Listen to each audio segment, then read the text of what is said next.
اليوم مثل ما قلت بدنا نحتفل وهيك، بدنا نقول لك مبروك. يعني الرهان كان كبير. كنا ناطرين من زمان حدا يرجع يراهن على الدراما اللبنانية، يراهن على أبطالها، على نجومها، على كتابها، على صحيح انه بالفترات الماضية كان في حضور للدراما اللبنانية من خلال الدراما العربية المشتركة، ولكن هذا انجاز كبير. يعني خبرني اول شيء، هالخطوة قد ايه طلبت جرأة، قد ايه تحملت مسؤولية، قد ايه كانت ايدك على قلبك؟ بدي اقول لك شغله، انه نحن الدراما اللبنانيه يعني موجودين من قبل ما نخلق، يعني من 100 سنه يمكن. كان في عنا نحن طلعات ونزلات وسنين الحرب اللي كانت، فكنا يعني عم نعاني من هالشغله.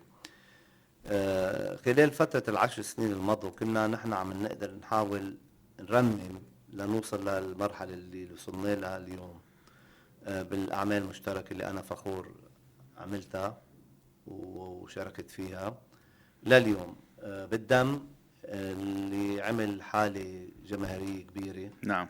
بلبنان والوطن العربي بالعالم.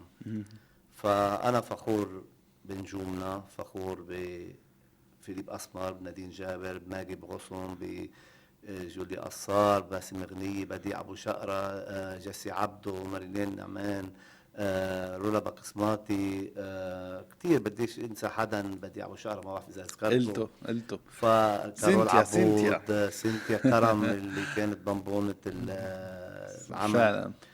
بدي حيون جميعا، ان شاء الله ما اكون نسيت حدا. رفيق علي احمد الاستاذ اكيد الكبير. اكيد. بدي حي جميع الكرو اللي سمارة اشتغلوا. نهرة، رندا سمارة نهرة حشمي. اكيد كلياتهم. فانا فخور بهالعمل اللي قدرنا وصلنا لمرحلة كتير انا شايف فيها وحاسسها مبشرة ان شاء الله.